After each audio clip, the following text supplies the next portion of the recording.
Assalamualaikum warahmatullahi wabarakatuh. Perkenalkan, nama saya Muhammad Rifki Ananta dengan NIM 2301803 dari kelas D. Ingin menjelaskan hasil tugas representasi permukaan mata kuliah grafika komputer. Jadi representasi permukaan merupakan teknik dalam grafika komputer untuk menampilkan bagian luar dari objek 3 dimensi.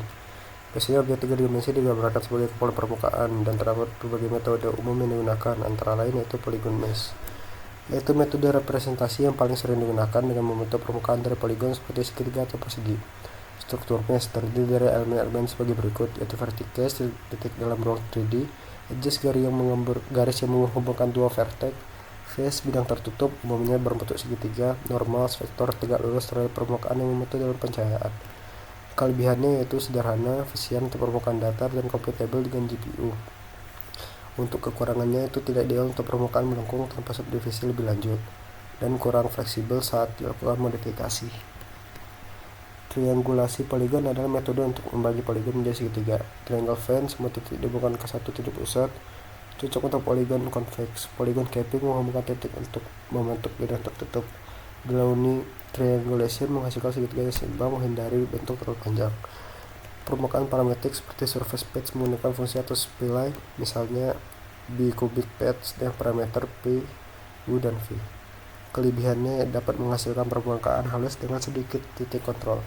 Kekurangannya perhitungan lebih kompleks dan dukungan perangkat keras lebih terbatas. Contoh kurva yaitu Hermite, Bezier, B-spline, dan Nernst. Permukaan Bezier di bicubic biasanya memakai nama titik kontrol.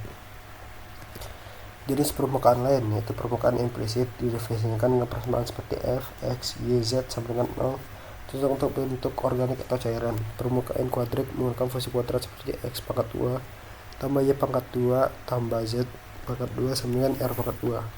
Bentuk bola, elipsoid, dan lain-lain. Aplikasi biasa diterapkan pada permodelan realistis, jadi desain game serta visualisasi data ilmiah. Langkah-langkah permodelan yaitu langkah pemodelan bergantung pada jenis representasi permukaan yang dipilih. Polygon mesh. Definisi dasar poligon menentukan titik koordinat, misalnya 3 titik untuk membentuk segitiga. Triangulasi, triangle fan menentukan satu titik pusat dengan poligon, kemudian menghubungkan ke semua titik tepi. Polygon capping menghubungkan titik ke I dengan titik ke I tambah 2 secara berulang. Dalam triangulation membentuk segitiga besar dan mencakup semua titik, kemudian menyusun mesh dari segitiga yang lebih kecil. Permukaan parametrik membentuk kurva dasar, misalnya menggunakan kurva Bezier yang tergantung parameter UU. Ekspresi permukaan dengan menambahkan parameter kedua VVV. Penentuan titik kontrol untuk permukaan Bezier bicubic digunakan 16 titik kontrol. Permukaan implisit dan kuadrik. Objek dibentuk melalui persamaan matematika, bukan dari titik koordinat. Contohnya boleh digambarkan dengan rumus X pangkat 2, Y pangkat 2, dan Z pangkat 2 sama dengan R pangkat 2. Untuk kode programnya di sini. Sebelum itu, project ini menggunakan linker yaitu LOpenGL32, LFreeGlued, dan LGlued32. Di sini ini untuk mendeklarasi semua header. Terus di sini inisialisasi variabel untuk transformasi seperti translasi, rotasi, atau scaling. Lalu di line 24 itu berfungsi untuk menggambar objek. Objek bisa dimasukkan di antara GL plus metrik dan GL pop metrik. Fungsinya agar objek tidak terpengaruh atau memengaruhi objek lain, diwarnai, ditransformasi, dan sebagainya. Operasi transformasi rotasi objek ke arah kanan di kiri, dan di bawahnya itu untuk mengubah rotasi objek arah atas dan bawah.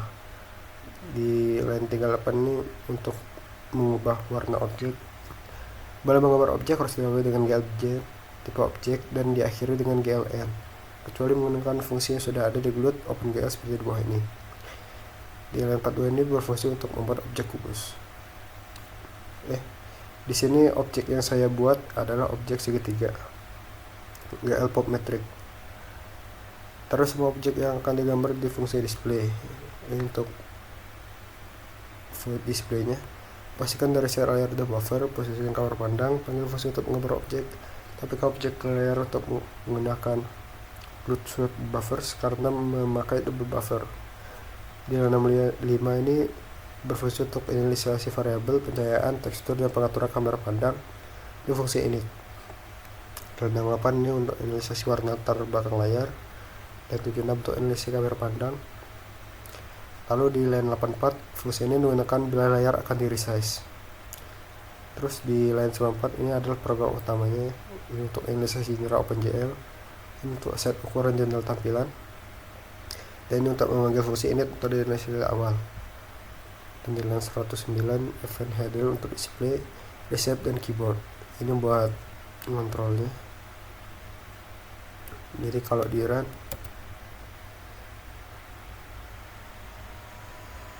outputnya akan seperti ini.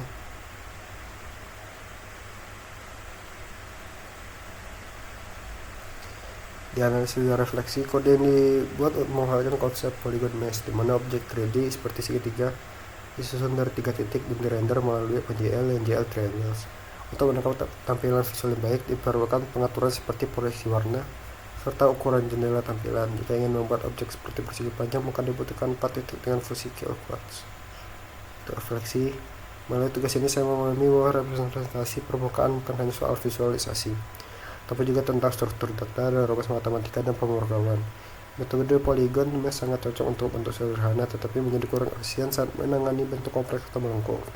Saya juga belajar pentingnya memilih metode yang sesuai untuk tiap kebutuhan, atau objek lebih halus dan yang parametrik atau impresi lebih unggul walaupun pemahaman lebih mendalam. Saya lebih tertarik mendalami teknik seperti Bezier dan B-spline, termasuk cara merendernya menjadi visual yang nyata dengan bantuan OpenGL. Mungkin itu saja penjelasan dari saya. Maaf jika ada kesalahan kata. Terima kasih. Wassalamualaikum warahmatullahi wabarakatuh.